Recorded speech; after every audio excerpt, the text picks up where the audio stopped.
বিএনপির নবনির্বাচিত সরকারের মন্ত্রিসভায় শপথ গ্রহণের জন্য টেকনোক্র্যাট কোটায় ডাক পেয়েছেন দলটির কেন্দ্রীয় নির্বাহী কমিটির ক্রীড়া সম্পাদক ও ঢাকা উত্তর বিএনপির আহ্বায়ক সাবেক ফুটবলার আমিনুল হক। তার ঘনিষ্ঠ একটি সূত্র এই তথ্য নিশ্চিত করেছে। ঢাকা ১৬ আসন থেকে ত্রয়োদশ জাতীয় সংসদ নির্বাচনে বিএনপি মনোনীত প্রার্থী হিসেবে ধানের শীষ প্রতীকে প্রতিদ্বন্দ্বিতা করেছিলেন আমিনুল, কিন্তু তিনি জয়ী হতে পারেননি। ঢাকা ১৬ আসনে তিনি হেরে যান জামায়াত ইসলামীর মনোনীত দাঁড়িপাল্লার প্রার্থী কর্নেল অবসরপ্রাপ্ত আব্দুল বাতেনের কাছে।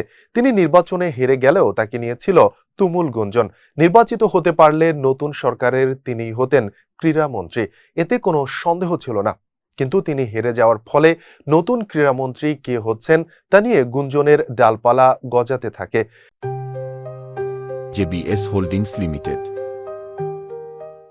আলী আসগর লবি থেকে শুরু করে অনেক নামই উঠে আসছিল সম্ভাব্য ক্রীড়ামন্ত্রী হওয়ার তালিকায়।